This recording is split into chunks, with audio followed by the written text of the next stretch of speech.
Hello everyone, मेरा नाम प्रतिभा वर्मा है।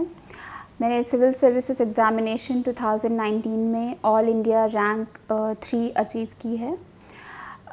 मैं ओरिजिनली सुल्तानपुर उत्तर प्रदेश से बिलोंग करती हूँ। उसके बाद मैंने 2014 में आईआईटी दिल्ली से ग्रेजुएशन कंप्लीट किया था। मैंने इंजीनियरिंग फ़िज़िक्स से बीटेक किया था। उसके बाद 2 साल के लिए मैंने प्राइवेट सेक्टर में काम किया था। फिर 2016 में मैंने वहाँ से रिज़ाइन करके डिसाइड किया कि मुझे कम्प्लीटली इस एग्ज़ामिनेशन के लिए फ़ोकस करना है। फिर 2018 सिविल सर्विसेज एग्ज़ामिनेशन में मुझे 489th रैंक आई थी। उसके बाद मुझे इंडियन रेवेन्यू सर्विस अलॉट किया गया था। लास्ट ईयर मैंने इंडियन रेवेन्यू सर्विस ज्वाइन कर ली थी और उसके बाद फिर से मैंने अपने 3rd अटेम्प्ट के लिए प्रिपरेशन स्टार्ट कर दी। मेरे 3rd अटेम्प्ट में इस बार मुझे 3rd रैंक मिली है। आज मैं डेली नॉलेज ट्रैक पर अपनी प्रिपरेशन स्ट्रैटेजी के बारे में आप सबको बताना चाहती हूँ। मेरी प्रिपरेशन स्ट्रैटेजी में 4 मेन फोकस एरियाज़ थे। सबसे पहले मेरा फोकस था बेसिक नॉलेज को स्ट्रेंथन करना। उसके लिए मैंने सबसे पहले स्टैंडर्ड सोर्सेज से पढ़ाई शुरू की। देयर आर 6 एरियाज़ जिसमें अपने नॉलेज को सबसे पहले बिल्ड करना बहुत ज़रूरी है। दूसरा था करंट अफेयर्स पे फोकस करना।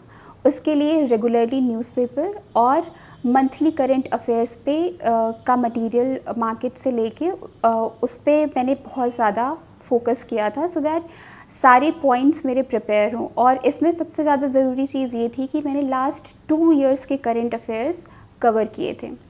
तीसरा था प्रैक्टिस करना बहुत ज़रूरी है इस एग्ज़ाम के लिए, चाहे वो प्रीलिम्स के क्वेश्चंस आंसर्स हो, चाहे वो मेंस की आंसर राइटिंग हो या पर्सनालिटी टेस्ट के लिए क्वेश्चन आंसर प्रैक्टिस करना हो। तो इन सब चीज़ों के लिए एक प्रैक्टिस बहुत ही ज़्यादा इम्पॉर्टेंट पार्ट है। और चौथा मेन पॉइंट था रिवीजन।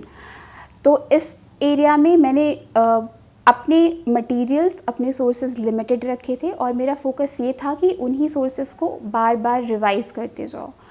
इससे ये होता है कि आपकी नॉलेज एक तो कंसोलिडेट होती जाती है, दूसरा आपको कॉन्फिडेंस आता रहता है कि आपको हर एक टॉपिक के बारे में एटलीस्ट इतना पता है कि आप एक पेज का आंसर कर सकते हो। तो इसके लिए रिवीजन बहुत ही ज़्यादा ज़रूरी है। तो मेरे ये 4 मेन फोकस एरियाज़ थे। अब हम जीएस की तरफ आते हैं। तो मेंस के पेपर में आपको पता होगा जीएस के 4 क्वेश्चन पेपर होते हैं, 1 2 3 4। जीएस 1 फोकस करता है society, history and geography, mainly in 3 areas पे। तो इन तीनों के लिए मैंने सबसे पहले जियोग्राफी का मुझे पता था कि प्रीलिम्स में मेरे स्टैंडर्ड सोर्सेज हैं एनसीईआरटी क्लास 11th और 12th की बुक्स। मैंने through out the preparation, prelims के लिए हो या मेंस के लिए, बस इन्हीं दोनों बुक्स को रेफ़र किया था। तो जियोग्राफी मेरा वहाँ से कवर हो गया। दूसरा पार्ट आता है हिस्ट्री और सोसाइटी। इन दोनों चीज़ों को मैं काफ़ी कंटिन्यूटी में प्रिपेयर करती थी क्योंकि सोसाइटी के बहुत सारे पॉइंट्स आपको मॉडर्न हिस्ट्री से मिलते हैं और आजकल इतने डायनेमिक क्वेश्चंस हो गए हैं कि आपको सोसाइटी और मॉडर्न हिस्ट्री के क्वेश्चंस काफ़ी मिक्स्ड तरीके से मिलेंगे। तो हमेशा इन दोनों चीज़ों को मेंस के पॉइंट ऑफ व्यू से साथ में प्रिपेयर करना काफ़ी फ़ायदेमंद रहता है। तो मैंने सोसाइटी के लिए हर एक टॉपिक वाइज इंडियन सोसाइटी पे बहुत ही कंसाइज नोट्स बनाए थे, 1 page notes for every topic. So इस तरीके से आप सोसाइटी को अप्रोच कर सकते हैं। दूसरा तरीका ये है कि सोसाइटी के लिए आप लास्ट 5 to 10 ईयर्स के क्वेश्चंस उठाकर देखिए कि किस तरीके के वो क्वेश्चंस पूछ रहे हैं। आजकल ऐसा बहुत होता है कि वो करंट अफेयर से रिलेटेड इश्यूज़ को सोसाइटी में पूछते हैं। फॉर एग्ज़ाम्पल माइग्रेशन का इशू हो गया या फिर पॉपुलेशन डायनेमिक्स का इशू हो गया, डेमोग्राफिक डिविडेंड का इशू हो गया। ये सारे इश्यूज़ हमेशा न्यूज़पेपर में कवर होते रहते हैं। तो जीएस 1 के लिए ये बहुत ही ज़्यादा ज़रूरी है कि आप ये देखते रहें कि करंट अफेयर्स में कौन सा इशू अभी सबसे ज़्यादा इम्पॉर्टेंट है। दूसरा एस्पेक्ट है, दूसरा पेपर आता है जीएस 2 का, जो कि है पॉलिटी, गवर्नेंस और इंटरनेशनल रिलेशंस के लिए। तो इसके लिए सबसे पहले पॉलिटी का पोर्शन आता है। उसके लिए मैंने लक्ष्मीकांत को मेंस के टाइम पे भी काफ़ी अच्छे से पढ़ा था। मेंस के जस्ट 5 to 10 days बिफोर मैंने इस तरीके से नोट्स बनाए थे कि पॉलिटी का पोर्शन मेरे 4-5 पेजेस में बेसिक लक्ष्मीकांत से कवर हो गया। तो इसमें बहुत ज़रूरी है कि आपको आर्टिकल्स पता हों, आपको एग्जैक्ट लैंग्वेज किसी किसी कुछ एरियाज़ में पता होनी चाहिए। फॉर एग्जांपल प्रीएम्बल की लैंग्वेज आपको पता होनी चाहिए। तो इन पे आपके पास बेसिक कंसाइज नोट्स एग्ज़ामिनेशन के पहले डेफिनेटली होने चाहिए। और आपको ये ध्यान रखना है कि जब आप प्रीलिम्स के लिए लक्ष्मीकांत को पढ़ रहे हैं तो आप इतने अच्छे तरीके से कवर करें कि वो मेंस के टाइम भी आपको काम आए। दूसरा पोर्शन आता है गवर्नेंस का, जिसमें बेसिकली एनजीओज़ के बारे में है और सेल्फ हेल्प ग्रुप्स के बारे में है, ट्रांसपेरेंसी, आरटीआई, इन सारे एस्पेक्ट के बारे में बातें की जाती हैं। आप देखेंगे कि ये सारे एस्पेक्ट काफ़ी ज़्यादा ओवरलैप करते हैं एथिक्स के कुछ पोर्शन से, जो कि पब्लिक एडमिनिस्ट्रेशन से डील करता है। तो आपको इस तरीके से स्ट्रेटजाइज करना है कि आप एथिक्स का वो पोर्शन और GS2 का गवर्नेंस का पार्ट एक साथ कवर करें। इससे आपको काफ़ी ज़्यादा ब्रेड्थ और डेप्थ में नॉलेज हो जाएगी, जो आप दोनों पेपर में यूज़ कर सकते हैं। इसके लिए भी आपको हर मेंस के टॉपिक पर एक एक 2-2 पेजेस के नोट्स बनाने हैं, इंपॉर्टेंट आर्टिकल्स लिखने हैं, इंपॉर्टेंट लॉज लिखने हैं और उन्हीं को याद करते रहना है। जैसे जैसे आप रिवाइज़ करते जाएंगे आप आंसर्स को उतना अच्छी तरीके से प्रोड्यूस कर पाएंगे। तीसरा आता है इंटरनेशनल रिलेशंस। इसमें 2 बहुत ही इंपॉर्टेंट पार्ट है, एक बायलैटरल रिलेशंस और एक मल्टीलैटरल रिलेशंस।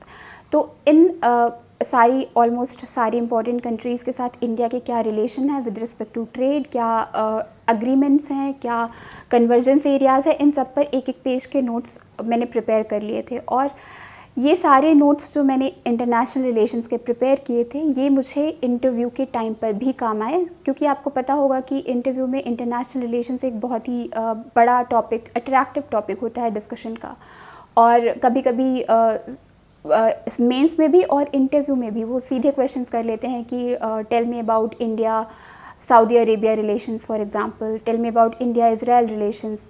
ये तो questions I think past year के क्वेश्चन पेपर में भी है। तो इन सारे रिलेशंस पे आपके पास एक पेज का नोट एटलीस्ट होना ही चाहिए, जो कि आपको दोनों स्टेजेस में काम आएगा। और ये बहुत ही एफिशिएंट तरीका है प्रिपेयर करने का कि आपने जो मेंस के टाइम पढ़ा है वही आप दोबारा से रिवाइज़ करके आप इंटरव्यू की तैयारी कर ले रहे हो। तो इस तरीके से GS2 कवर कर लिया था। फिर आता है GS3 में 4 इम्पॉर्टेंट पार्ट आते हैं। एक तो इकॉनमी है, इकॉनमी का मेजर पोर्शन एग्रीकल्चर है, उसके बाद इंडस्ट्री और सर्विसेज। तो आपको ध्यान रखना है कि आप एग्रीकल्चर के हर एक टॉपिक पर आपके पास नोट्स होने चाहिए, चाहे वो सब्सिडी का टॉपिक हो, चाहे वो फूड प्रोसेसिंग का, चाहे एनिमल हस्बेंड्री का टॉपिक हो। ये सारे टॉपिक्स मेंस में लिस्टेड हैं और सारे टॉपिक्स पे आपके पास डेटा होना चाहिए, फैक्ट्स होने चाहिए, करंट स्टेटस होने चाहिए, क्या स्कीम्स हैं और उनका टारगेट क्या है। आप अगर पिछले साल के क्वेश्चन पेपर देखेंगे तो वो इन्हीं थीम्स में से क्वेश्चन निकाल कर पूछते हैं। कभी कभी ऐसा आ जाता है कि सुपरमार्केट के बारे में, सुपरमार्केट किस तरीके से इंडियन एग्रीकल्चर में चेंजेस लेकर आ रहा है। तो ये टॉपिक काफ़ी ज़्यादा रिलेटेड है फूड प्रोसेसिंग से, काफ़ी ज़्यादा रिलेटेड है ट्रांसपोर्टेशन एंड डिस्ट्रीब्यूशन से। ये सारे टॉपिक्स लिस्टेड हैं। तो आपको इन चीज़ों को लिंक करना आना चाहिए और वो तभी होगा जब हर एक टॉपिक पर आपके पास नोट्स अवेलेबल हैं। अगर डेटा अवेलेबल है और फैक्ट्स अवेलेबल हैं तो आप बहुत ही अच्छा आंसर लिख सकते हैं इस पर। सेकेंड आता है एनवायरनमेंट का पार्ट। एनवायरनमेंट प्रीलिम्स के लिए हर कोई बहुत अच्छे से कवर करता है, सबको सारे लॉज, सारे स्कीम्स, सब कुछ ही याद करनी होती हैं और यही सारी चीज़ें आपको मेंस आंसर राइटिंग में भी काम आती हैं। और आपको ये भी ध्यान रखना चाहिए कि इसके बहुत सारे टॉपिक्स आपको इंटरव्यू में भी काम आ सकते हैं। फॉर एग्ज़ाम्पल पोल्यूशन के टॉपिक पर मैंने हर एक पोल्यूशन पे नोट्स बना कर रखे थे, जो मैं मेंस के टाइम पे भी वही याद करती थी और मैं इंटरव्यू के टाइम पर भी उन्हीं चीज़ों को रिवाइज़ कर लेती थी। फिर साइंस एंड टेक का टॉपिक आता है। Science and technology completely current affairs से मैंने प्रिपेयर किया था और मैं आपको भी ये एडवाइस करूँगी कि science and technology generally current developments पे क्वेश्चन करते हैं और क्या एग्जिस्टिंग स्कीम्स क्या हैं। For example nanotechnology mission आपको पता होना चाहिए। फिर जो नई इमर्जिंग फील्ड्स हैं, cyber physical system, internet of things, robotics, artificial intelligence, इन सब पे हमेशा नीति आयोग की या गवर्नमेंट की कोई ना कोई स्ट्रैटेजी पेपर रिलीज़ होता रहता है। तो यू शुड नो कि उसके मेन पॉइंट्स क्या हैं। आपको डिटेल में जाने की बिल्कुल ज़रूरत नहीं है, थोड़ा बहुत ऊपर से आपको आइडिया होगा तो you can write a good answer. चौथा टॉपिक है सिक्योरिटी का। तो सिक्योरिटी में काफ़ी ज़्यादा स्टैटिक पोर्शन है और सिक्योरिटी एक ऐसा टॉपिक है जो कि जनरली लोग प्रीलिम्स में कवर नहीं करते हैं।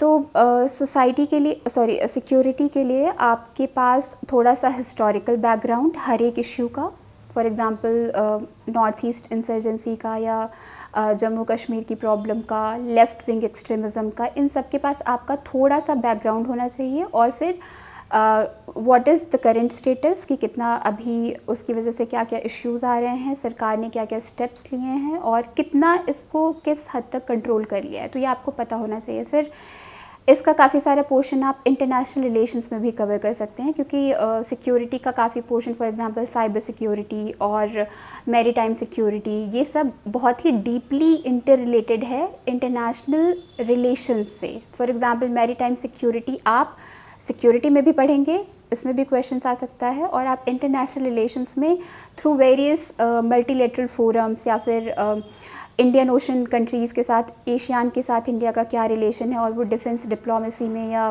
नेट सिक्योरिटी प्रोवाइडर के रोल में क्या कर रहे हैं। तो ये दोनों टॉपिक काफ़ी इंटर रिलेटेड हैं और आप काफ़ी हद तक देखेंगे कि एक दूसरे के क्वेश्चंस आपको लगेगा कि ये तो इंटरनेशनल रिलेशन में पढ़ा था, सिक्योरिटी में आ गया। तो you have to keep in mind कि कहाँ कहाँ पे कन्वर्जेंस हो रहा है टॉपिक में।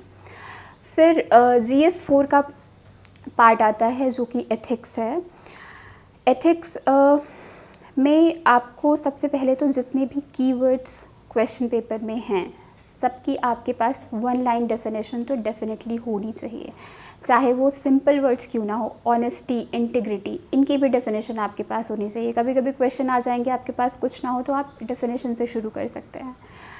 डेफिनेशन के बाद सेकंड आपके पास एग्जाम्पल्स होने चाहिए, रियल लाइफ के एग्जाम्पल्स, ग्रेट पर्सनालिटीज़ के एग्जाम्पल्स। आपको हर कीवर्ड के साथ आपको 2-3 एग्जाम्पल नोट डाउन करने ही हैं। जब आप ये एक बिल्डअप कर लेंगे तो आपके लिए आंसर्स को अप्रोच करना काफ़ी इजी होगा। और सबसे ज़रूरी पार्ट एथिक्स का होता है केस स्टडीज़। तो केस स्टडीज़ आपको over and over again you have to practise them. Personally for last 2 mains I had gone through at least 60 to 70 case studies from different materials। Bar bar practice करने पे एक तो आपको पता चल जाते हैं कि क्या क्या स्टेप्स आपको लेने हैं, कैसे आप आंसर्स को कैटेगराइज करेंगे, डिफरेंट टाइप की सिचुएशंस में किस तरीके से आपको आंसर लिखना है। काफ़ी हद तक आपको पता होगा कि क्या सोल्यूशन देना है, बस प्रॉब्लम ये होती है किस तरीके से आप उसको प्रेजेंट करेंगे, क्या आर्ग्यूमेंट्स आप प्रेजेंट करेंगे, और ये तभी आता है जब आप बार बार प्रैक्टिस करेंगे। तो ओवरऑल GS को लेकर मेरी यही स्ट्रैटेजी थी। तो इसमें आप ध्यान रखिएगा कि इसके लिए न्यूज़पेपर और कंटिन्यूस प्रैक्टिस, रिवीजन और at the end very concise notes, ये बहुत ही ज़्यादा ज़रूरी हैं। GS 1, 2, 3, 4 की स्ट्रैटेजी डिस्कस करने के बाद अब हम नेक्स्ट टॉपिक पर आते हैं जो कि है आंसर राइटिंग। आंसर राइटिंग एक बहुत ही इम्पॉर्टेंट पार्ट है मेंस की प्रिपरेशन का, और बिना आंसर राइटिंग के फाइनल पेपर में 20 क्वेश्चंस आंसर करना विद इन 3 आवर्स बहुत डिफ़िकल्ट होता है। तो इसलिए बहुत ज़रूरी है कि आप आंसर राइटिंग रेगुलर बेसिस पर करते रहें। कम से कम जब भी प्रीलिम्स का पेपर ख़त्म हो जाए उसके बाद आपको 4 महीने मिलते हैं, तो आपको उसमें स्ट्रैटेजाइज़ करना पड़ेगा कि आप हर GS 1, 2, 3, 4 के लिए आप ये डिसाइड करें कि कम से कम 3 से 4 क्वेश्चन पेपर हर GS के लिए आपको अटेम्प्ट करना ही है। और फिर आप ये देख सकते हैं कि आपका कौन सा GS का पेपर है जिसमें आपको ज़्यादा वर्क करना है, उसके बेसिस पर आप डिसाइड करें कि कितने नंबर ऑफ़ क्वेश्चन पेपर लिखने हैं। अब आंसर राइटिंग में सबसे बड़ा चैलेंज लोगों को ये आता है कि कौन से क्वेश्चंस का आंसर करें या कौन सी कोचिंग का मटेरियल एक्सेस करें या फिर ऑनलाइन क्वेश्चंस देखकर करें। तो करेंटली मार्केट में अभी इसके लिए बहुत सारे प्रोग्राम्स अवेलेबल हैं। फॉर एग्जांपल बहुत सारी साइट्स पे आपको डेली आंसर राइटिंग चैलेंजेस मिल जाएंगे, बहुत लोगों को वो बेनिफिशियल लगता है। काफ़ी सारे टॉपर्स ने, मेरे फेलो एस्पिरेंट्स ने वो किया हुआ है। दूसरा है कि आपको एक कोचिंग की टेस्ट सीरीज़ ज्वाइन कर लें और उसकी टेस्ट सीरीज़ को रेगुलरली जब भी उसकी डेट हो या जब भी आप फुली प्रिपेयर्ड हो आप उसको जाके अटेम्प्ट करें। आंसर राइटिंग में सबसे बड़ा चैलेंज ये आता है कि किस तरीके से इसको अप्रोच किया जाए। मार्केट में बहुत तरीके के सॉल्यूशंस अवेलेबल हैं। फॉर एग्ज़ाम्पल बहुत सारी ऑनलाइन साइट्स या कोचिंग्स हैं जो कि डेली आंसर राइटिंग्स ऑफ़र करती हैं। फिर बहुत सारी कोचिंग्स की टेस्ट सीरीज़ हैं जो कि आप उसको ज्वाइन करके रेगुलर बेसिस पे जब भी उसकी डेट हो या जब भी आप फुली प्रिपेयर्ड हो आप उसको जाके अटेम्प्ट करें। पर्सनली मैंने डेली आंसर राइटिंग से स्टार्ट किया था, पर आफ्टर अ वाइल कुछ दिनों बाद मुझे ऐसा रियलाइज़ हुआ कि ये मेरे लिए उतना बेनिफिशियल नहीं है, क्योंकि एक तो उस टाइम पर जब मैंने ये स्टार्ट किया था तब मेरी नॉलेज बेस उतना स्ट्रॉन्ग नहीं था। दूसरा, उस टाइम पे मुझे काफ़ी टाइम लगता था आंसर्स लिखने में, और तीसरा वो सारे क्वेश्चंस उसमें final examination point of view से इतने इम्पॉर्टेंट नहीं होते। तो फिर मैंने डेली आंसर राइटिंग स्टॉप करके फिर सबसे पहले मैंने अपना बेसिक पे फोकस करना शुरू किया था, करंट अफेयर्स ख़त्म किया। फिर जब प्रीलिम्स के बाद मैंने चेक किया कि हाँ मैं प्रीलिम्स क्वालिफाई कर लूँगी, उसके बाद फिर मैंने हर पेपर वाइज, जैसे मैंने पहले बताया था, हर टॉपिक पे नोट्स प्रिपेयर करके उसको याद करके रिवाइज़ करके फिर मैंने आंसर्स लिखना शुरू किया। तो पर्सनली मैंने विजन आईएएस की टेस्ट सीरीज़ ज्वाइन की थी 2018 के एग्ज़ाम के लिए, और उसमें मैंने उस टाइम पे मैंने करीब 10 से 12 टेस्ट ही अटेम्प्ट किए थे उस टाइम पर, क्योंकि मुझे ज़्यादा टाइम नहीं मिला था जीएस पे फोकस करने का।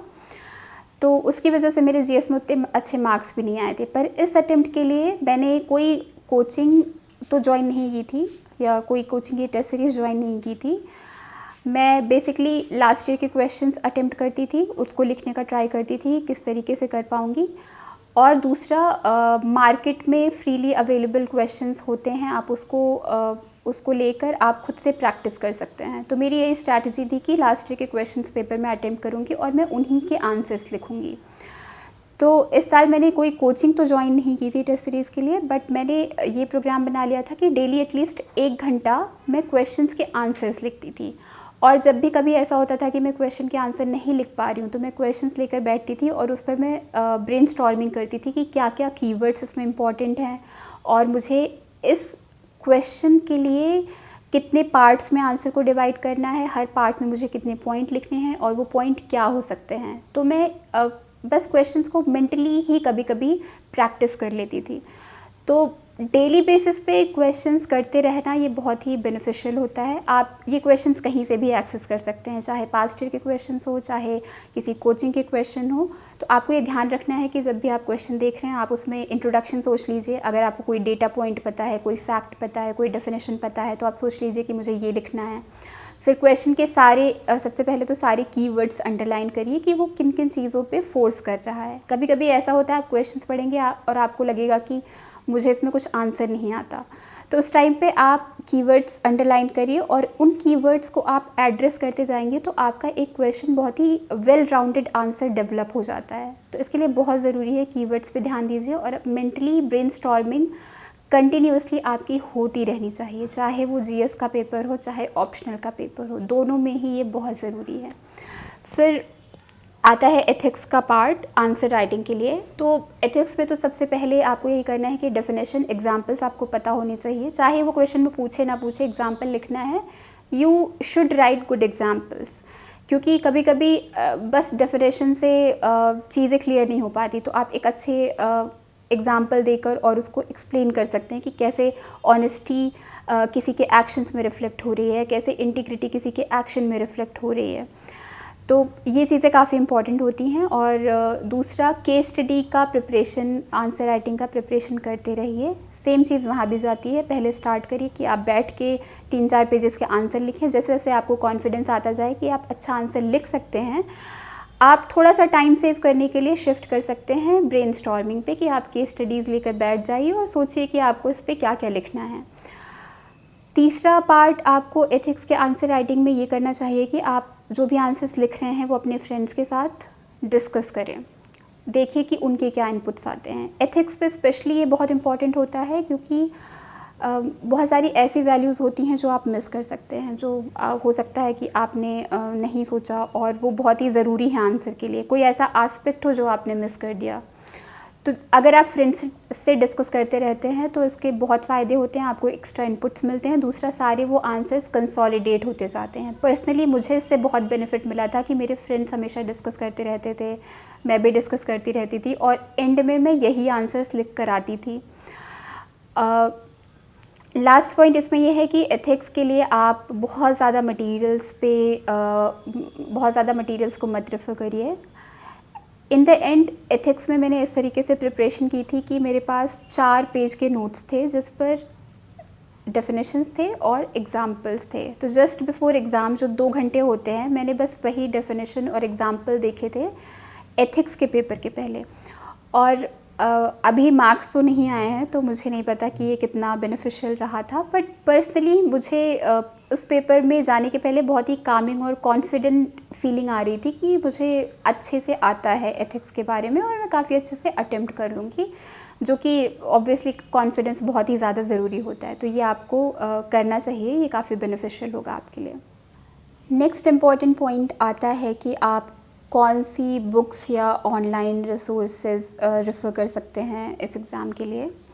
तो सबसे पहले तो स्टैंडर्ड बुक्स की बातें करते हैं, जो कि ज़रूरी है आपकी प्रीलिम्स की प्रिपरेशन के लिए और आपका बेसिक नॉलेज डेवलप करने के लिए। तो प्रीलिम्स के लिए सबसे पहले पॉलिटी के लिए आपको लक्ष्मीकांत रेफ़र करनी है। आपको लक्ष्मीकांत की हर एक पेज थ्रू एंड थ्रू करना है, एटलीस्ट 3 से 4 बार रिवाइज़ करना है प्रीलिम्स के पहले।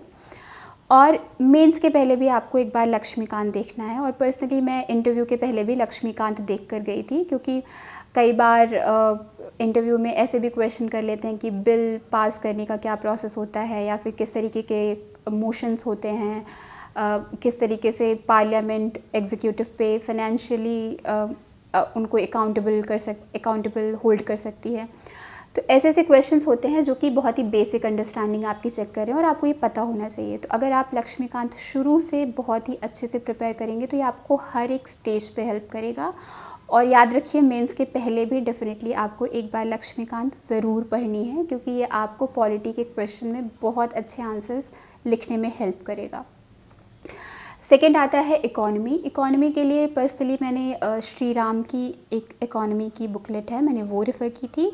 और दूसरा करेंट अफेयर्स का मटेरियल, क्योंकि इकोनॉमी में मोस्टली बहुत सारी स्कीम्स आती हैं, बहुत सारे आपको न्यू डेवलपमेंट्स पता होनी चाहिए कि डेटा क्या है। फॉर एग्ज़ाम्पल जीडीपी ग्रोथ का क्या ट्रेंड है, या फिर इन्फ्लेशन का क्या ट्रेंड है, फूड ग्रेन्स का क्या ट्रेंड है, इज़ इट इंक्रीजिंग डिक्रीजिंग। तो ये सब बेसिक नॉलेज है। इसके लिए आपको सबसे पहले तो आपको बेसिक कॉन्सेप्ट्स पता होने चाहिए, इन्फ्लेशन, डिसइन्फ्लेशन, रिसेशन, ये सब चीज़ें तो आपको पता ही होनी चाहिए। इसके लिए आप कोई भी बेसिक सोर्स रेफ़र कर सकते हैं। मैंने श्री राम का किया था। दूसरा करंट अफेयर्स आता है और तीसरा इकोनॉमिक सर्वे आपको डेफिनेटली देखना है। और अगर आप ये कर सकते हैं तो डेफिनेटली लास्ट 2 इयर्स का इकोनॉमी का करंट अफेयर्स ज़रूर देखिए, क्योंकि अगर आपको ट्रेंड देखना है तो कम से कम आपको पिछले 2-3 सालों का पता होना चाहिए कि क्या रहा है ट्रेंड, किन चीज़ों में इंपोर्ट एक्सपोर्ट बढ़ा है, घटा है। ये सब चीज़ें आपको बेसिक याद नहीं करनी, रटनी नहीं है, आपको एक बेसिक आइडिया होना चाहिए कि इज़ इट कंसिस्टेंटली इंक्रीजिंग और डिक्रीजिंग, क्या चल रहा है, ट्रेंड क्या चल रहा है। तो उसके लिए आपको 2-3 साल का करंट अफेयर्स देखना पड़ेगा। तीसरी चीज़ आती है जियोग्राफ़ी। जियोग्राफ़ी के लिए मैंने पहले ही बताया कि मैं बस NCERT 11th 12th through out the preparation मैंने बस ये 2 किताबें पढ़ी थी। इसके अलावा आपको प्रीलिम्स के लिए मैप की प्रैक्टिस करनी पड़ेगी। मैप आपको मेजर ओशंस पता होने चाहिए, इंडिया की मेजर जियोग्राफिकल फीचर्स पता होने चाहिए, रिवर्स पता होनी चाहिए, उनकी ट्रिब्यूटरीज पता होनी चाहिए। तो ये बेसिक जो मैप का नॉलेज आपको होना चाहिए। और दूसरा बहुत ही केसेस में फॉर एग्जांपल इंडियन ओशन के बारे में, या फिर उधर इंडियन ओशन में क्या क्या कंट्रीज़ हैं इनके बारे में पूछते हैं। और आजकल काफ़ी कॉमन सेंस के बेसिस पे क्वेश्चन कर लेते हैं कि एक स्टेट से दूसरे स्टेट में जाने में कितने स्टेट क्रॉस होंगे। तो ये सब चीज़ें आपको थोड़ा प्रीलिम्स के पहले इन सब चीज़ों पे प्रैक्टिस कर लेनी चाहिए मैप की।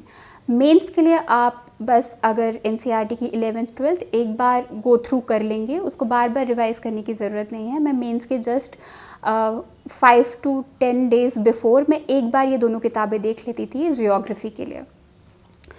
तीसरा आता है चौथा आता है मॉडर्न हिस्ट्री। उसके लिए आप एनसीईआरटी रेफ़र कर सकते हैं। पर्सनली मैंने स्पेक्ट्रम मॉडर्न हिस्ट्री रेफ़र की थी प्रीलिम्स के लिए भी और मेंस के लिए भी। प्रीलिम्स के लिए तो कम्प्लीटली आपको हर एक पेज पढ़ना है स्पेक्ट्रम का।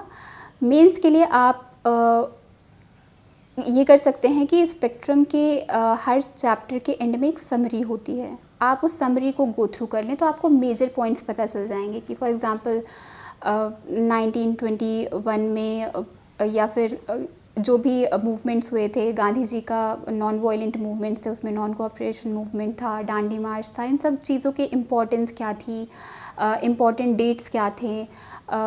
तो बेसिकली आपको अगर थोड़ा सा भी आइडिया रहेगा कि किस ईयर में क्या हुआ था, जो कि आपको समरी पढ़ के लग जाएगा, आप बहुत अच्छा आंसर लिख सकते हैं मेंस में।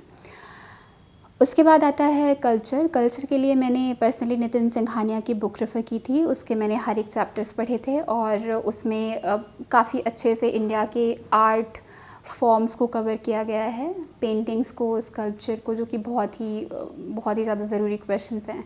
फिर आपको इन सब के अलावा पता होना चाहिए कि इम्पॉर्टेंट प्लेसेस क्या हैं। और कल्चर में एक 12th की फ़ाइन आर्ट्स की बुक है, उसका मुझे अभी नाम नहीं याद आ रहा है, I am sorry for that. 12th की एक कल्चर की बुक है, वो बहुत ही अच्छी बुक है, वो मुझे काफ़ी अच्छी लगी थी क्योंकि उससे जो इंडिया के फॉर एग्ज़ाम्पल टेम्पल्स हैं या फिर स्तूपाज हैं, विहाराज हैं, किन प्लेसेस पे हैं, और बहुत सारे स्कल्पचर्स जो इंडिया में मिलते हैं, फॉर एग्ज़ाम्पल नटराजा का, इन सब की काफ़ी अच्छी सी हिस्ट्री, डिटेल्ड हिस्ट्री दे रखी है, जो कि पढ़ने में भी बहुत इंटरेस्टिंग लगती थी मुझे। और उसमें बहुत सारे प्लेसेस के नाम आते थे जो मैं याद कर लेती थी, और वो फाइनली एग्ज़ाम में लास्ट ईयर प्रीलिम्स में मेरे लिए काफ़ी हेल्पफुल रही थी। कल्चर के बाद एनवायरनमेंट आता है। एनवायरनमेंट में मैंने शंकर की एनवायरनमेंट की बुक रेफ़र की थी। उससे आपका पूरा बेसिक एक तो प्रिपेयर हो जाएगा। उसमें आपको ecosystem, different kind of ecosystem, environment, basic pollutants क्या हैं, इतने सारे जो प्रोटोकॉल्स हैं, क्योटो प्रोटोकॉल, और ओजोन डिप्लीटिंग सब्सटेंसेस के लिए जो इतने सारे प्रोटोकॉल्स हैं, फॉर एग्जांपल मॉन्ट्रियल की गाली एग्रीमेंट, ये सब बेसिक्स आपको उसमें मिल जाएंगे कि इनके पीछे इनका ऑब्जेक्टिव क्या था, कब किस ईयर में किया था, क्या क्या इसके एम थे, वो सब आपको बेसिक आइडिया होना चाहिए। सेकेंडली इसका करंट अफेयर्स, आपको रेगुलरली इन्वायरमेंट का आपको अपडेट करते रहना है, क्योंकि इन्वायरमेंट एक ऐसा चीज़ है जिस पे कंटिन्यूसली डिस्कशन होता रहता है। एवरी ईयर कॉन्फ्रेंस होते रहते हैं और there are tens of conferences for biodiversity, migratory species, बहुत सारी चीज़ों पे बहुत कुछ होता रहता है। तो इसका करंट अफेयर्स बिल्कुल आपको हमेशा हर पॉइंट पे अपडेटेड रखना है।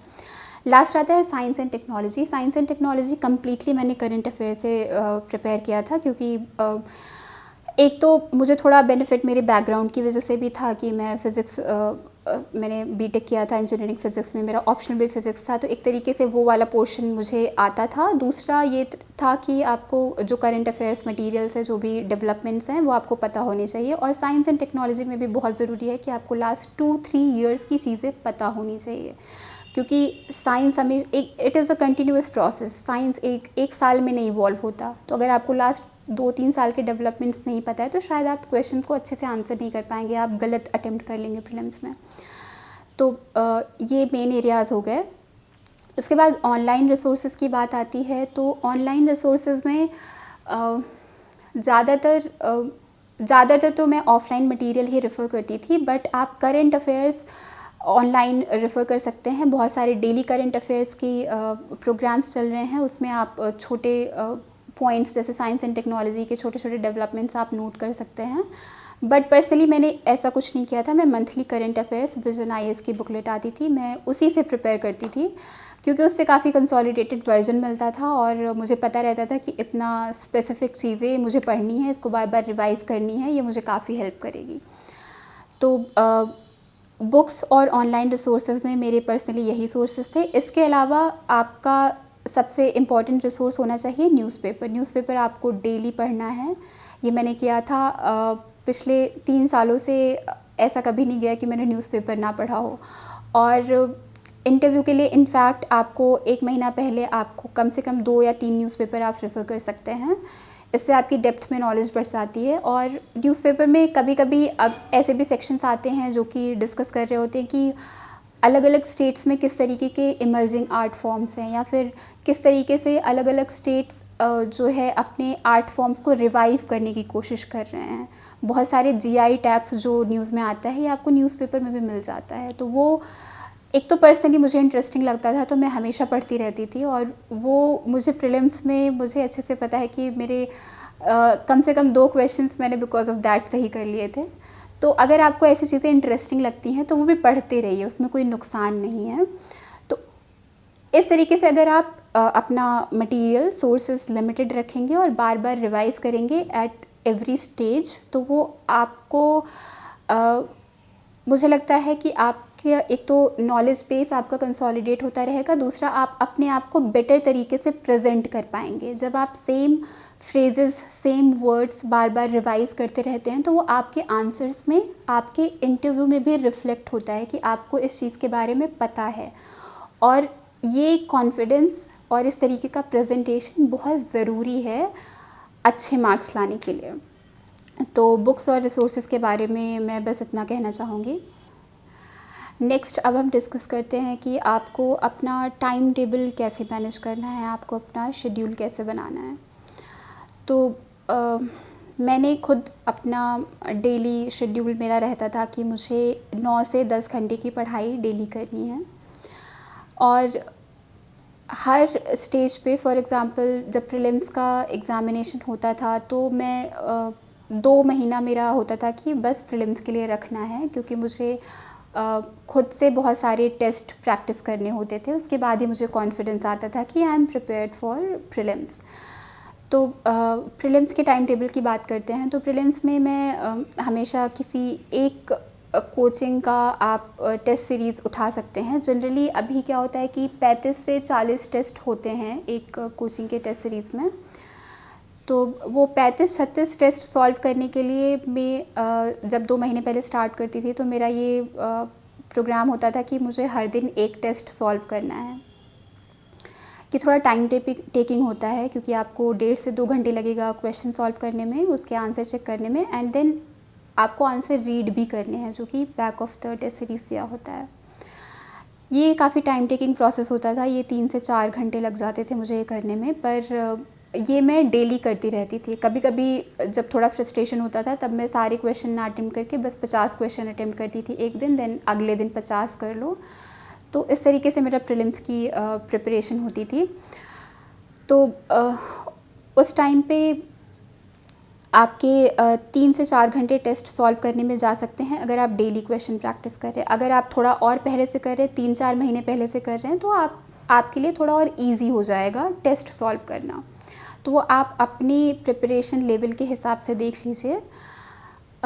सिंस मैं 2 साल से पहले 2016 से प्रिपेयर कर रही थी तो मेरा थोड़ा नॉलेज और रिवीजन पहले से हो रखा था। तो 2018 के एग्ज़ाम के लिए मुझे पता था कि मैं टेस्ट अप्रोच कर सकती हूँ डायरेक्टली। तो डेली टेस्ट सॉल्व करती थी और फिर डेली 3 से 4 घंटे मेरा रिवीजन का शेड्यूल होता था। तो मेरा वीकली शेड्यूल में प्रिपेयर करती थी कि इस वीक में मुझे इतनी चीज़ें ख़त्म करनी है। जैसे साइंस एंड जैसे एनवायरनमेंट के मुझे अगर मान लीजिए मुझे 10 चैप्टर ख़त्म करने हैं इस वीक में, तो मैं डेली बना लेती थी प्रोग्राम कि मुझे कितना टाइम लगेगा। अब साथ में मैं एनवायरनमेंट पढ़ रही हूँ, साथ में डेली एक टेस्ट सॉल्व कर रही हूँ। और प्रीलिम्स के थोड़ा पहले मैं न्यूज़पेपर को थोड़ा कम टाइम देती थी। जनरली मुझे 1-2 घंटा लगता था न्यूज़पेपर ख़त्म करने में, पर मैं प्रीलिम्स के टाइम पे कभी कभी आधा घंटा 1 घंटे में न्यूज़पेपर फिनिश कर देती थी। उसके बाद ये आपका 10 आवर का शेड्यूल प्रीलिम्स के पहले बन जाएगा और फिर इसमें आपके 8 से 9 घंटे लग गए और लास्ट के 1 घंटा आप या तो राज्यसभा टीवी का कोई वीडियो देख सकते हैं, डिबेट देख सकते हैं, या फिर आपने जो पहले पढ़ रखा है उसको रिवाइज़ कर लीजिए। तो ये थोड़ी सी फ्लेक्सिबिलिटी मैं 1-2 घंटे की दिन में रखती थी वो करने के लिए जो मुझे अच्छा लगता था। सिर्फ पूरे दिन सिर्फ पढ़ाई करके थोड़ा माइंड भी थक जाता है, तो उस हिसाब से आपको प्रिपेयर करना पड़ेगा कि थोड़ी फ्लेक्सिबिलिटी आप अपने पढ़ाई में रखिए। फिर मेंस की बात आती है, तो मेंस में आपको प्रीलिम से मेंस के बीच में 4 महीने का टाइम मिलता है। उसमें आपको प्रायोरिटाइज़ करना है। सबसे पहले मैं दिन में न्यूज़पेपर पढ़ती थी। मुझे 2 घंटा लगता था ब्रेकफास्ट न्यूज़पेपर दोनों साथ में फ़िनिश करने में। फिर उसमें जो भी आपको अंडरलाइन करना है, नोट्स बनाने हैं, वो आप तभी देख लीजिए न्यूज़पेपर में क्या आपके लिए इम्पॉर्टेंट है, उसको तभी नोट डाउन कर लीजिए। फिर न्यूज़पेपर करने के बाद मैंने पहले बताया मेरा वीकली शेड्यूल होता है, तो वीकली मैं हर वीक के पहले ये देख लेती थी कि मुझे फ़िज़िक्स का कितने यूनिट ख़त्म करने हैं। फॉर एग्ज़ाम्पल फ़िज़िक्स में 1 यूनिट मुझे 1 हफ़्ते में करना है, तो उसमें पर डे मुझे क्या-क्या पढ़ना है। और फिर उसके साथ ही मैं ये अपना प्लान करती थी कि जीएस के किस पेपर के मुझे कितने टॉपिक्स उस वीक में साथ में ख़त्म करने हैं। तो अगर मैंने जीएस 4 के 3 टॉपिक उठा लिए कि इस वीक में करने हैं, तो मैं हर दिन 2-2 घंटा एथिक्स को देती जाऊंगी वो टॉपिक्स ख़त्म करने के लिए। तो आपका 2 घंटा न्यूज़पेपर में 3 से 4 या 5 घंटे आपका ऑप्शनल पढ़ने में चला जाएगा। 2 से 3 घंटे आप अपने जीएस के लिए डेली निकाल लीजिए। और फिर at the end of the day या कभी भी उस टाइम पे मैं बस आरएस टीवी, राज्यसभा टीवी के डिबेट्स देखती थी, या फिर कोई नॉर्मल न्यूज़ प्रोग्राम हुआ, या फिर कोई भी आपको जो भी न्यूज़ चैनल का कुछ भी पसंद हो आप उसको देख लीजिए। वो भी हेल्पफुल रहता है आपकी नॉलेज बिल्ड करने में, आपका ओपिनियन बिल्ड करने में। वो थोड़ा सा एक रिलैक्सिंग पार्ट भी होता है डे का, और वो पार्ट भी होता है कि जब आप पढ़ाई भी कर रहे हैं, तो इस तरीके से आप मैनेज कर सकते हैं। फिर एंड का 1 घंटा आप आंसर राइटिंग के लिए, या फिर मेंटली जो मैंने ब्रेनस्टॉर्मिंग की बात कही थी उसके लिए आप 1 घंटा रख लीजिए। तो इस तरीके से 9 से 10 घंटे आपकी डेली पढ़ाई हो जाएगी। और साथ में जब भी आप शेड्यूल बनाएं, हमेशा एक फ्लेक्सिबिलिटी रखिए थोड़ी सी। कभी कभी आपके ऐसे दिन आएंगे कि आप नहीं पढ़ना चाहते, तो उसके लिए भी आपके पास टाइम होना चाहिए। आप 4 महीने लगातार कोई भी नहीं पढ़ सकता है, उसके लिए आपके पास टाइम होना चाहिए। तो अगर आपको फ्लेक्सिबिलिटी लानी है तो आपको ये ध्यान रखना पड़ेगा कि बहुत ज़्यादा एम्बिशियस नहीं होना है अपने प्रोग्राम में, कि आप बहुत सारा मटेरियल पढ़ने जा रहे हो, बहुत सारी चीज़ें करने जा रहे हो। जब वो कंप्लीट नहीं होगा एंड तक, तो एक तो आप थोड़ा डीमोटिवेट हो सकते हैं। दूसरा, अगर आप बहुत ज़्यादा चीज़ों पर फोकस करेंगे तो आपको रिवीजन का टाइम नहीं मिलेगा। तो सबसे ज़्यादा ज़रूरी है कि इन 4 महीनों में अपना मटेरियल्स लिमिटेड रखने हैं, और आपको इनफ टाइम आंसर राइटिंग और टेस्ट राइटिंग के लिए भी देना है। डेली आंसर राइटिंग के अलावा ये भी ज़रूरी है कि आप ऑप्शनल और जीएस के लिए टेस्ट अटेम्प्ट करें, और उसको चेक भी करा के ले आना है आपको। तो वीक में एक दिन, फॉर एग्ज़ाम्पल संडे या सैटरडे में एक दिन रखती थी जिस दिन मेरी कोई नई पढ़ाई नहीं होती थी, बस मैं टेस्ट लिख रही होती थी। तो फॉर एग्ज़ाम्पल सैटरडे को फ़िज़िक्स का 1 यूनिट का टेस्ट आ गया 3 घंटे का, वो आपको लिखना है, फिर उसको चेक कराना है। उसमें टेस्ट लिखने के बाद डेफिनेटली हर कोई थक जाता है, तो उस दिन और कोई पढ़ाई नहीं हो पाती है। फिर आपको इसी बीच में आपको ऐसे डेज़ अलॉट करने पड़ेंगे जिस दिन आप एस्से की प्रैक्टिस कर रहे होंगे। फॉर एग्ज़ाम्पल मैं हर 2 हफ्ते में एक एस्से पेपर लिखती थी, तो मेरा एवरी 15th डे एक एस्से का पेपर लाकर उसमें 2 एस्से के क्वेश्चंस होते हैं। You have to attempt in 3 hours, वो आपको पता है। तो आपको उस हिसाब से एक फ्लेक्सिबल बट काफ़ी एफिशिएंट शेड्यूलिंग करनी पड़ेगी आपको मेंस की पढ़ाई के लिए। इंटरव्यू के लिए मेरा टाइम टेबल ये रहता है कि जब भी आपका रिज़ल्ट आ जाएगा, आप इंटरव्यू की प्रोसेस में इन्वॉल्व हो जाओगे। तो इंटरव्यू में तो आपको पता है कि आपको अपना डाफ प्रिपेयर करना है बहुत अच्छे से, तो उसके टॉपिक्स आपको पढ़ने हैं। आपको 2 से 3 न्यूज़पेपर डेली करना है, तो न्यूज़पेपर में आपका काफ़ी सारा टाइम 3 से 4-5 घंटे लोगों के चले जाते हैं न्यूज़पेपर करने में, but it is totally worth it. आपको न्यूज़पेपर से हमेशा अपडेटेड रहना है। फिर आपके डैफ के टॉपिक्स आपको प्रिपेयर करने हैं, वो बहुत अच्छे से करना है। पर आपको ये भी ध्यान रखना है कि सिर्फ डैफ तक ना लिमिटेड रहें। कई बार ऐसे अनएक्सपेक्टेड इंटरव्यूज़ हो जाते हैं जिसमें आपके डैफ से बिल्कुल भी क्वेश्चन ना करके करंट अफेयर्स या जीएस के क्वेश्चन करेंगे। तो इसका सबसे अच्छा तरीका जो मैंने बताया कि आप जीएस के नोट्स जो आपने मेंस के टाइम पे प्रिपेयर किए थे, आप उसको एक बार गो थ्रू कर लें ऊपर से। सब कुछ रटने की ज़रूरत नहीं है इस बार, बस आपको ऊपर से आप देख लीजिए कि क्या क्या पॉइंट्स हैं, क्या क्या टॉपिक्स हैं जिसको आप ऐड कर सकते हैं। तो ये एक तरीके से काफ़ी हेल्पफुल होता है आपका इंटरनेशनल रिलेशंस या फिर सिक्योरिटी के टॉपिक्स प्रिपेयर करने में। तो इसके लिए आपको फिर से एफ़र्ट डालने की ज़रूरत नहीं पड़ेगी, आपको इसके लिए अलग से क्लासेस लगाने की ज़रूरत नहीं पड़ेगी। सिविल सर्विसेज एग्ज़ामिनेशन 2019 मेरा थर्ड अटेम्प्ट था। तो अब इस पे बातें करते हैं कि मैंने पहले के अटेम्प्ट्स में क्या मिस्टेक्स की थी और मैंने उससे क्या सीखा। फ़र्स्ट अटेम्प्ट जब मैंने 2017 में दिया था, उस टाइम पे मैं प्रीलिम्स नहीं क्लियर कर पाई थी। मेरे बस 98 मार्क्स आए थे। उस टाइम पे मुझे याद है कि मैंने रिवीजन पे ज़्यादा फोकस नहीं दिया था। करंट अफेयर्स मेरा उतने अच्छे से प्रिपेयर्ड नहीं था। तो सेकंड अटेम्प्ट के लिए मेरा बहुत ज़्यादा फोकस सबसे पहले प्रीलिम्स क्लियर करने पे था। तो उस टाइम पे मैंने प्रीलिम्स के लिए, जैसे मैंने बताया, बहुत टेस्ट सीरीज़ 30 से 40 टेस्ट लगाए थे मैंने हर चीज़ कम से कम 3 से 4 बार रिवाइज़ की थी। और 1 साल पहले से मैं करंट अफेयर्स पढ़ ही रही थी, तो मैंने उसको भी, और उस साल का करंट अफेयर, तो 2 साल का करंट अफेयर्स रिवाइज़ किया था। और मैंने ये फ़ोकस किया था प्रीलिम्स क्लियर करने के लिए कि मुझे ज़्यादा से ज़्यादा क्वेश्चंस अटेम्प्ट करने हैं। तो मैं 90 प्लस क्वेश्चंस अटेम्प्ट करके आई थी सेकेंड अटेम्प्ट में। इस मेरी स्ट्रैटेजी से मुझे काफ़ी बेनिफिट मिला था। फिर सेकेंड अटेम्प्ट में मैंने सबसे बड़ी गलती ये की थी कि मैंने एसए और जीएस 1 एंड 3 पर बहुत ही कम फोकस किया था। मैंने जीएस 2, जीएस 4 के लिए प्रैक्टिस भी की थी, काफ़ी क्वेश्चंस भी प्रिपेयर किए थे before going to the exam. उसके लिए काफ़ी डीप में पढ़ाई की थी, बट जीएस 1 एंड 3 के लिए उतने अच्छे से नहीं किया था। फॉर एग्ज़ाम्पल सोसाइटी मैंने बिल्कुल भी कवर नहीं किया था, और एग्रीकल्चर का पोर्शन मैंने उतने अच्छे से नहीं किया था। बस मैं करंट अफेयर्स का मटेरियल पढ़ के चली गई थी, उसके लिए मैंने कोई नोट्स नहीं बनाए थे। और एसए में के लिए मैंने बिल्कुल भी प्रैक्टिस नहीं की थी। वो मेरे लिए बहुत ही वीक पॉइंट था, जिसकी वजह से मुझे काफ़ी डेफिनेटली मैंने एसए में बिल्कुल भी अच्छा स्कोर नहीं किया था। मेरे बस 109 मार्क्स आए थे। और ये मिस्टेक मैंने एग्ज़ाम के टाइम भी रियलाइज़ कर ली थी, और जब मार्क्स आए तो तब भी ये पता चल गया कि ये तुम्हारे एरियाज़ ऑफ वीकनेसेस हैं।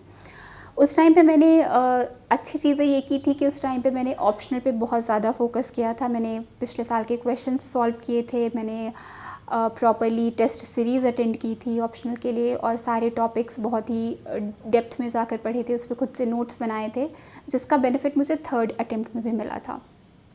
फिर सेकेंड अटेम्प्ट का जब रिज़ल्ट आया, 489th रैंक आई थी और उसके मार्क्स आए, तो मुझे पता चल गया कि मेरे वीक पॉइंट्स एसए और जीएस के ही थे। तो फिर मैंने इस अटेम्प्ट के लिए ये प्रायोरिटाइज़ किया कि मुझे इन पे काफ़ी प्रैक्टिस करनी है और इन पे नोट्स बनाने हैं। मैंने एग्जैक्टली वही किया। मेरे पास एथिक्स और जीएस 2 का काफ़ी सारा मुझे पहले से पता था कि क्या करना है। इस बार जीएस 3 के लिए मैंने सारे टॉपिक्स पे नोट्स बनाए थे, और जीएस 1 में सोसाइटी पे मैंने काफ़ी फोकस किया था। और एसए के लिए मैं वही कि हर 2 वीक्स में जाकर एक टेस्ट लिखना होता था मुझे, 2 टॉपिक्स पर एसए लिख कर आती थी। तो इससे मुझे ये हो गया था कि मेरा टाइम मैनेजमेंट बहुत इम्प्रूव हो गया था। मैं 3 घंटे के अंदर 2 एसेज प्रॉपरली 1000 वर्ड्स के लिख पाती थी। और इस टाइम पे मैंने थोड़े ये भी देखे कि किस तरीके के टॉपिक्स मेरे स्ट्रॉन्ग पॉइंट्स हैं और किस तरीके के टॉपिक्स मेरे स्ट्रॉन्ग पॉइंट्स नहीं हैं। तो जब आप ये रियलाइज़ कर लेते हैं, तो फाइनल एस्से में भी आप उस तरीके से अप्रोच कर सकते हैं। फिर थर्ड अटेम्प्ट के लिए ऑप्शनल की मेरी सेम स्ट्रैटेजी थी जो मेरी पहली थी। मैंने जितनी पढ़ाई लास्ट टाइम की थी उतनी पढ़ाई इस बार भी की थी। फिर प्रीलिम्स के लिए भी मेरी सेम स्ट्रैटेजी थी सेकेंड अटेम्प्ट जैसी, क्योंकि मुझे पता था कि जो मैंने सेकेंड अटेम्प्ट में किया था वो बहुत ही फ्रूटफुल था। सेम चीज़ें मैंने फिर से की थी, बार बार बुक्स रिवाइज़ की थी, जो स्टैंडर्ड बुक्स थी, करंट अफेयर्स पढ़ा था, और 30 से 40 टेस्ट प्रैक्टिस किए थे। और थर्ड अटेम्प्ट में भी मैं 93-94 क्वेश्चंस अटेम्प्ट करके आई थी। तो ये मेरी कुछ स्ट्रॉन्ग पॉइंट्स थे और वीक पॉइंट्स थे जिन पे मैंने काम किया, और I think because of working on these points in a very focused manner has given me a good result. अब कुछ डूज़ एंड डोंट्स की बातें करते हैं कि इस एग्ज़ाम के लिए आपको किन किन चीज़ों पे फोकस करना है। तो जैसा कि मैं ऑलरेडी बता रही हूँ कि आपको कंसिस्टेंट होना है, आपको रेगुलरली प्रैक्टिस करनी है क्वेश्चंस की, आपको काफ़ी हार्ड वर्किंग होना पड़ेगा, आपको अपने मटेरियल्स जो है वो कंसाइज नोट्स उसके बनाने पड़ेंगे ताकि जस्ट बिफोर एग्ज़ाम्स आप उनको रिवाइज़ कर सकें। आप एग्ज़ाम के पहले बहुत कुछ रिवाइज़ नहीं कर सकते, ये आपको ध्यान रखना है। आपको टेस्ट लिखने हैं, आपको चेक कराने हैं। इसके लिए बहुत ही फोकस और एफ़र्ट की ज़रूरत पड़ती है। और नेक्स्ट आप अपने फ्रेंड्स के साथ, अपने स्टडी ग्रुप अगर आपका कोई है तो उनके साथ क्वेश्चंस डिस्कस करते रहिए, इससे आपका नॉलेज कंसोलिडेट होता रहेगा। डोंट्स में आते हैं तो सबसे पहले तो do not waste your time on social media. इससे सोशल मीडिया का और इस एग्ज़ाम का बहुत ही पता नहीं, personally I don't know what relation there is, अगर आपको उससे कोई बेनिफिट मिलता है। पर्सनली मुझे लगता था कि उससे कोई बेनिफिट नहीं है, तो मैं बिल्कुल भी एक्टिव नहीं थी सोशल मीडिया पे। दूसरा, don't be too ambitious with respect to number of materials that you can cover. You're only a person, you're a human being. आप बहुत ही लिमिटेड मटीरियल्स ही आप पढ़ाई करके रिवाइज़ कर सकते हैं, तो अपने मटीरियल्स लिमिटेड रखिए, ज़्यादा एम्बिशियस मत होइए। और तीसरी सबसे ज़्यादा ज़रूरी चीज़ है कि आप कम्प्लीटली कोचिंग इंस्टीट्यूशंस पर मत डिपेंडेंट रहिएगा। जो उन्होंने क्लास में पढ़ाया वो बहुत ही एक लिमिटेड पार्ट होता है इस एग्ज़ामिनेशन का। आपको भी पता है कि बहुत ही डायनेमिक एग्ज़ामिनेशन है, क्वेश्चंस किस तरीके से वो फ्रेम करते हैं उसको आपको समझना आना चाहिए, उसकी क्रिटिकल अंडरस्टैंडिंग बहुत ज़रूरी है। और वो कोचिंग में आपको कोई नहीं पढ़ाता है, वो आपको प्रैक्टिस के थ्रू ही आता है। वो आपको अपने आंसर राइटिंग और इवैल्यूएशन के बाद समझ आता है कि आपने कहाँ मिस्टेक की है और वो कहाँ इम्प्रूव करना है। तो आपकी क्रिटिकल एनालिसिस और अंडरस्टैंडिंग डेवलप करने के लिए आप कोचिंग्स पे डिपेंडेंट नहीं रह सकते। तो इस चीज़ को ध्यान रखिएगा कि बस आपने जो कोचिंग में पढ़ा है वो इनफ नहीं है, आपको कंटिन्यूसली मेहनत करनी पड़ेगी। मेरे इंटरव्यू यानी कि पर्सनालिटी टेस्ट में 5 मेंबर्स थे पैनल में। उन्होंने मुझसे बहुत सारे रेंज ऑफ टॉपिक पे क्वेश्चंस किए थे। सबसे इंटरेस्टिंग क्वेश्चंस जो थे वो एक तो चाइना और पाकिस्तान का इशू, जो कि अभी करेंटली न्यूज़ में भी है, उस पर क्वेश्चन किया गया था कि चाइना का मोटिव क्या है, पाकिस्तान चाइना के साथ क्यों कोलैबोरेट कर रहा है, और चाइना किस किस तरीके से पाकिस्तान को एक तो यूज़ कर रहा है, और क्यों इंडिया पाकिस्तान से पीओके वापस नहीं ले सकता, या फिर अभी क्यों नहीं ले रहा है, व्हाट आर द प्रॉब्लम्स, हम वॉर क्यों नहीं डिक्लेयर कर सकते उनके अगेंस्ट। तो इस तरीके के काफ़ी क्वेश्चंस थे चाइना पाकिस्तान पे। एक तो ये न्यूज़ में भी था और इस पर मैंने काफ़ी प्रिपरेशन भी की थी, तो ये क्वेश्चन को अप्रोच करना ईजी था मेरे लिए। और इस पर काफ़ी डिस्कशन हुआ था, it was not just question answer, तो डिस्कशन काफ़ी बैलेंस्ड डिस्कशन हुआ था। दूसरा बहुत ही इंटरेस्टिंग क्वेश्चन था, दिल्ली पोल्यूशन के बारे में क्वेश्चन किया गया था, और कैसे इसको रिड्यूस कर सकते हैं, क्या स्टेप्स ले सकती है सरकार, और वेमेन एम्पावरमेंट के लिए क्या करना चाहिए, इसके लिए गवर्नमेंट क्या स्टेप्स ले रही है, और पर्सनली लोगों को कैसे सेंसिटाइज करना है इस इश्यू की टूवर्ड्स। थर्ड मुझे सबसे इंटरेस्टिंग पार्ट लगा था इंटरव्यू डिस्कशन का था, वो फ़िज़िक्स के क्वेश्चन थे। एक मेंबर ने कम्प्लीटली मुझसे फ़िज़िक्स के क्वेश्चन किए थे, देवर अबाउट 14-15 क्वेश्चंस ऑन फ़िज़िक्स। उसमें से भी मोस्टली क्वांटम फ़िज़िक्स पे क्वेश्चन थे, और current affairs for example gravitational waves पे। तो ये सब मेरे काफ़ी फेवरेट टॉपिक्स रहे हैं, इस पे मैं प्रिपेयर करके भी गई थी। तो इवन फॉर इंटरव्यू मैंने फ़िज़िक्स की पढ़ाई कर ली थी एक बार, कि मुझे बेसिक डेफिनेशंस, बेसिक कॉन्सेप्ट्स तो याद ही होने चाहिए। और मैं इस बात को लेकर काफ़ी खुश हूँ कि वो जो मैंने पढ़ाई की थी वो काम आई, और मेरा फ़िज़िक्स का डिस्कशन इतना अच्छा था, मैंने सारे क्वेश्चन आंसर कर लिए थे कि मैं काफ़ी कॉन्फिडेंट फ़ील कर रही थी। तो मेरा इंटरव्यू का एक्सपीरियंस काफ़ी स्मूथ और काफ़ी अच्छा रहा था, मैं कहूँगी। फिर बात आती है कि मॉक इंटरव्यूज़ का क्या रोल होता है आपकी पर्सनालिटी टेस्ट की प्रिपरेशन के लिए। तो मुझे लगता है मॉक इंटरव्यू काफ़ी ज़रूरी होते हैं, क्योंकि देखिए आपका नॉलेज का टेस्ट प्रीलिम्स में हो गया, आपकी अंडरस्टैंडिंग क्रिटिकल एनालिसिस का टेस्ट मीन्स में ले रहे हैं। पर्सनालिटी टेस्ट में आपका यही जो 2 एरियाज़ हैं, आपकी नॉलेज और क्रिटिकल एनालिसिस, आप इसको प्रेजेंट कैसे करते हैं, इसका टेस्ट है। तो प्रेजेंटेशन स्किल्स आपकी बहुत ज़्यादा इम्पॉर्टेंट है इसमें वो चेक करते हैं आपकी ऑथेंटिसिटी, आप कितना पैशनेट हैं किन इश्यूज़ को लेके। आप डैफ में काफ़ी कुछ अपने लिखेंगे कि आप इंटरेस्टेड हैं किसी कॉज में इंटरेस्टेड हैं, किसी एक्टिविटी में इंटरेस्टेड हैं, तो आपका पैशन, आपकी ऑथेंटिसिटी एक तरीके से आपकी प्रेजेंटेशन स्किल्स में झलकती है। तो उस पर काम करने के लिए ज़रूरी है कि आप कंटिन्यूसली प्रैक्टिस करें। तो इसका तरीका है, एक तो आप मिरर के सामने जाकर क्वेश्चंस का आंसर करें, पर इसमें आपको फीडबैक नहीं मिलता है। दूसरा तरीका है कि आप अपने फ्रेंड्स के साथ प्रैक्टिस करें, ये काफ़ी बेनिफिशियल होता है। ये भी एक तरीके से आप मॉक का पार्ट समझ सकते हैं, क्योंकि आपका फ्रेंड आपसे क्वेश्चन कर रहा है, आप आंसर कर रहे हैं, वो आपको फीडबैक देगा। ये काफ़ी अच्छी एक्सरसाइज होती है। इसको डेली अगर आप आधे से 1 घंटा करेंगे तो बहुत हेल्प मिलती है। फिर तीसरा पार्ट आता है मॉक इंटरव्यू का, जिसमें कोचिंग इंस्टीट्यूशंस जनरली एक पैनल अरेंज करती हैं, जहाँ पर 3 से 4 मेंबर या 5 मेंबर होते हैं जो कि अपनी फील्ड में काफ़ी नॉलेजेबल होते हैं, करंट अफेयर्स की उन्हें काफ़ी नॉलेज होती है, वो आपसे क्वेश्चंस करते हैं। तो ये भी काफ़ी इम्पॉर्टेंट एक्सपीरियंस होता है, बिकॉज़ वहाँ पर आपको सबसे पहले एक्सपीरियंस होता है कि आप 4-5 एक्सपीरियंस्ड नॉलेजेबल पीपल से कैसे आप डिस्कशन कर सकते हैं, कैसे उनके क्वेश्चन को सेटिस्फैक्टरीली आंसर कर सकते हैं। तो पर्सनली दोनों साल CSE 2018 और 2019 के लिए मैंने मॉक इंटरव्यूज़ लिए थे और मुझे काफ़ी ज़्यादा बेनिफिट मिला था, काफ़ी अच्छे फीडबैक मिले थे। एक तरीके से पॉजिटिव एनवायरनमेंट क्रिएट करने की कोशिश की थी उन्होंने, जो कि फ़ाइनल इंटरव्यू प्रोसेस में भी ऐसा ही होता है। मुझे पर्सनली फ़ील हुआ था कि काफ़ी फ्रूटफुल डिस्कशन हो रहा है टॉपिक्स के बारे में। It is a friendly conversation. यहाँ पे नोबडी इज़ अगेंस्ट यू, कोई आपको एडवर्सली जज नहीं कर रहा। दे आर जस्ट लुकिंग कि आपकी पर्सनालिटी कैसी है। वहाँ पे कोई आपको जजमेंट पास करने के लिए नहीं है। तो ये आपको एक्सपीरियंस होना चाहिए, तभी आपका डर, आपकी एंग्जाइटी, आपकी नर्वसनेस कम होती है।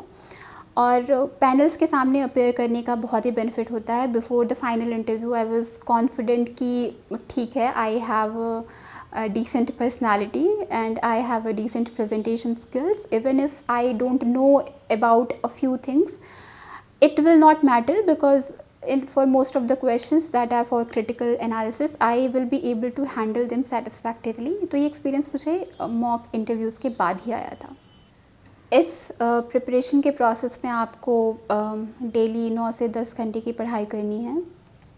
तो इसमें काफ़ी ज़रूरी हो जाता है कि आप खुद को हर दिन किस तरीके से फ्रेश रखेंगे, किस तरीके से अपने आप को एनर्जेटिक रखेंगे।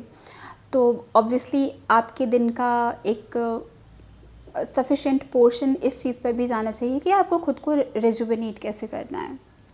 तो इसमें सबका अपना अलग अलग तरीका होता है। पर्सनली मुझे कॉफ़ी से हेल्प मिलती थी। मुझे कॉमेडी वीडियोस देखने, स्टैंड अप वीडियोस देखने बहुत पसंद थे, और फ्रेंड्स टीवी सीरीज़ देखना मुझे काफ़ी पसंद था। तो ये 2-3 चीज़ें जब भी मैं थोड़ा डाउन फील करती थी या जब भी मुझे कुछ पढ़ने का मन नहीं होता था, तो फिर मैं कोई फ्रेंड्स का कोई एपिसोड लगा कर बैठ जाती थी, या फिर मैं कोई स्टैंड अप वीडियो देख लेती थी। और जब ये सब भी हेल्प नहीं करते थे तो मैं अपने फ्रेंड्स को कॉल करके उनसे बातें करती थी। कभी कभी उनके साथ बाहर डिनर पे चले जाते थे। तो ये सब प्रोसेस थोड़ा सा सोशली फ्रेंड्स के साथ टच में रहना, जो कि प्रिपरेशन नहीं कर रहे, ये भी काफ़ी फ्रेश एक्सपीरियंस हो जाता है।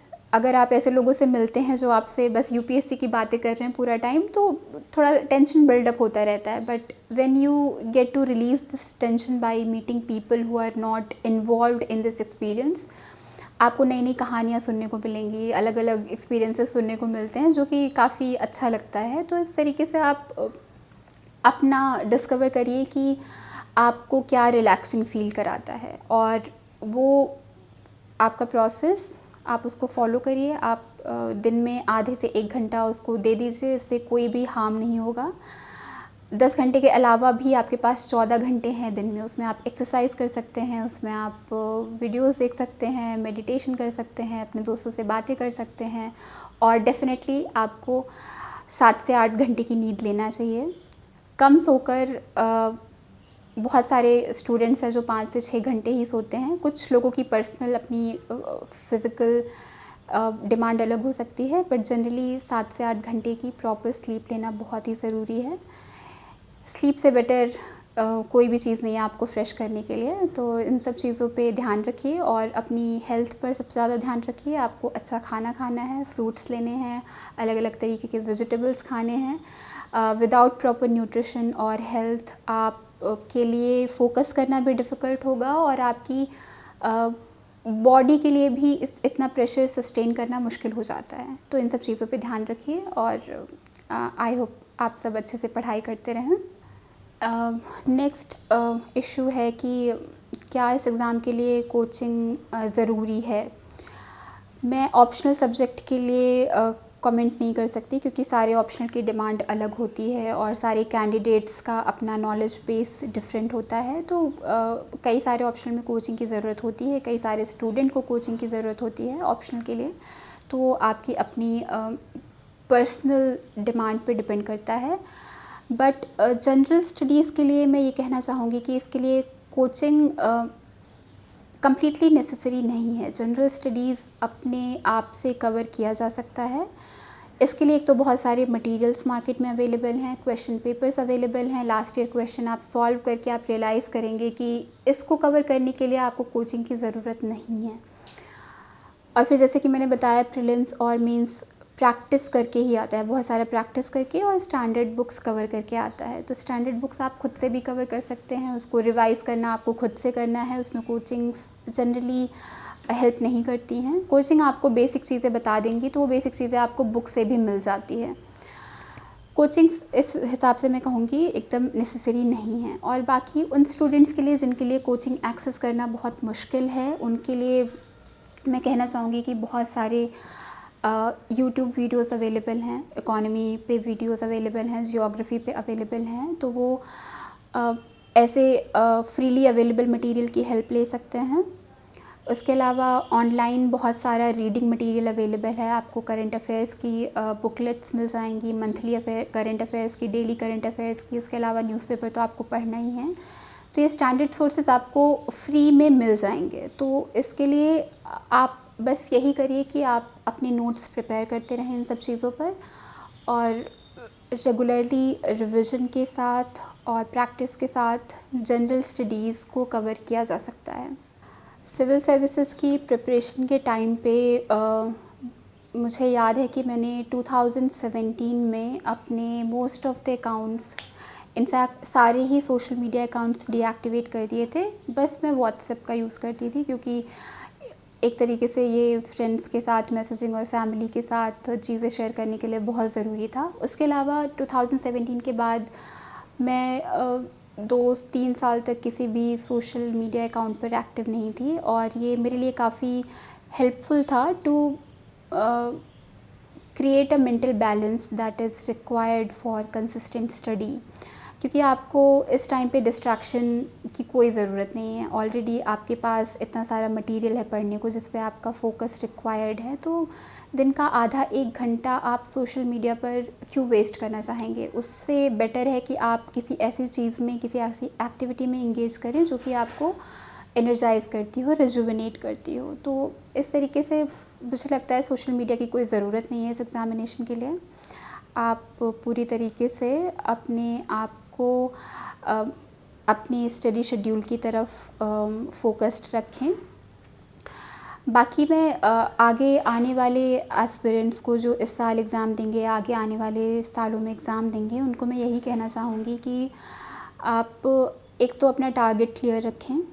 आपको पता है कि अगर आपको ये एग्ज़ाम निकालना है, आपका टारगेट क्लियर है, तो फिर आप उस हिसाब से एक कंसिस्टेंट हार्ड वर्क कर पाएंगे। जब भी आपका गोल आपकी आंखों के सामने रहेगा कि आपको आईएएस बनना है, तो आपको पता रहेगा कि आपको इतने मार्क्स लेकर आने हैं, आपको इन चीज़ों पर इम्प्रूव करना है। तो आपको ये ध्यान में रखना बहुत ज़रूरी है। Keep your target in mind. Second है कीप थिंग्स सिंपल। मैंने पहले भी कहा है, do not be over ambitious. बहुत ज़्यादा चीज़ें आप नहीं पढ़ सकते। आप अपने मटेरियल्स लिमिटेड रखें, उन्हीं चीज़ों को रिवाइज़ करें, प्रैक्टिस करें। सिंप्लिसिटी बहुत ज़रूरी है इस एग्ज़ाम में। तीसरा है, आपको काफ़ी पेशेंट होना पड़ेगा। आपको ये हो सकता है कि आपको फर्स्ट, सेकंड, थर्ड अटेम्प्ट में सक्सेस ना मिले, फोर्थ अटेम्प्ट में सक्सेस ना मिले, पर ये बहुत ज़रूरी है कि आप हर स्टेज पर बहुत ही पेशेंटली अपना काम करते रहें, अपना पूरा एफ़र्ट डालते रहें। और मैं यही कहूँगी कि आपको इस प्रोसेस को एन्जॉय करना सीखना पड़ेगा। पर्सनली मेरे लिए जब भी मैं नई चीज़ें पढ़ती थी तो मुझे काफ़ी अच्छा लगता था कि मेरी नॉलेज एक्सपैंड हो गई है।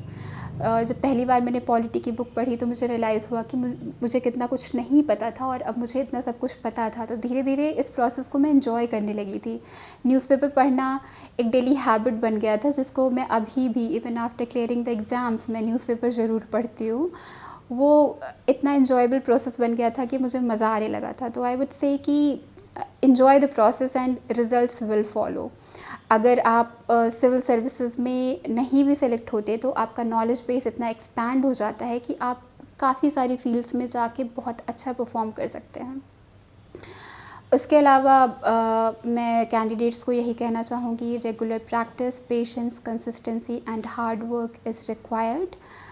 आप मोटिवेशन के लिए अपने फ्रेंड्स, फैमिली से बातें करते रहें, उनसे टच में रहें और सोशल मीडिया से डिस्टेंस मेंटेन करके रखें। कुछ 1-2 साल अगर आपने एक्सेस नहीं भी किया तो कुछ फ़र्क नहीं पड़ता उससे।